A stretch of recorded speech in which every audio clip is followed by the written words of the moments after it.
I'm talking about the art and science of songwriting is because I believe that both the art and the science of creativity are misunderstood in general.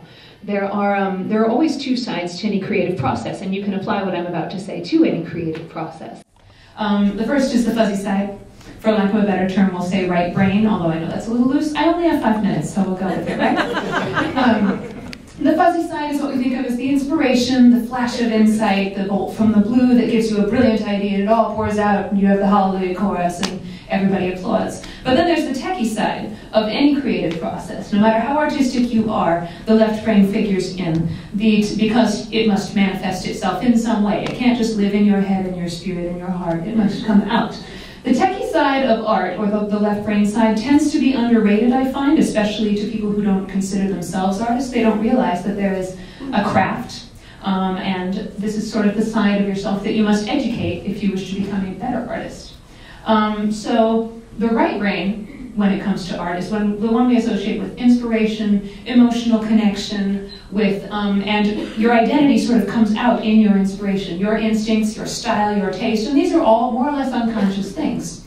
What the left brain contributes is the actual construction, the form, the intellectual engagement of the art. Art has intellectual engagement, hopefully, and critical evaluation, refining it, making it into something a little bit more than just the raw stuff that comes out of you. So we could call the right brain the muse and the left brain the critic, if that's okay with you. Sure. Right.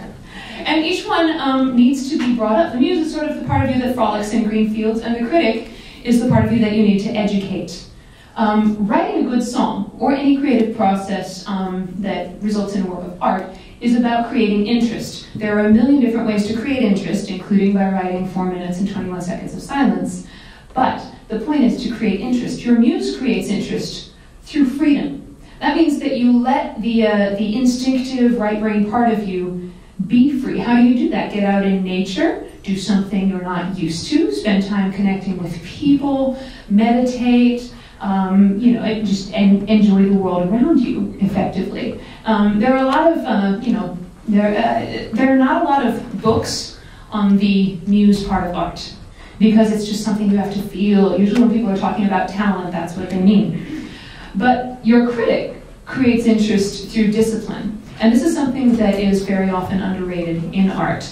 If you get an education, or if you, say, apprentice with someone really good, or if you read, or if you refine your craft, then you have a lot more to say than just your muse itself. Your discipline will help you to deconstruct, describe, reconstruct your art. It helps you to evaluate whether you're growing, even.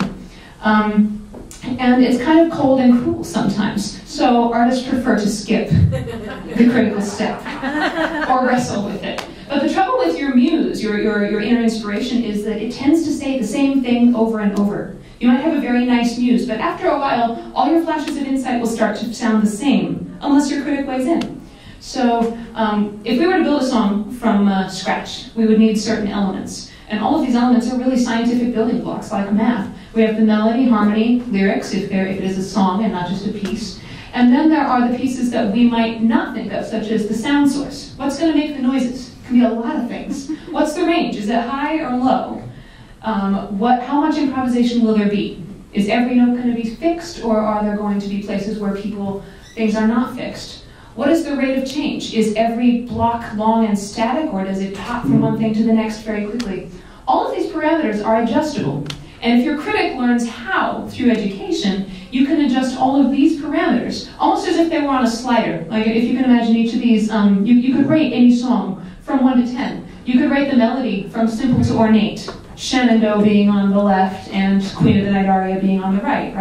Are there large intervals or small intervals? If you have lyrics, do they rhyme or do they not? Or where in between do they fall?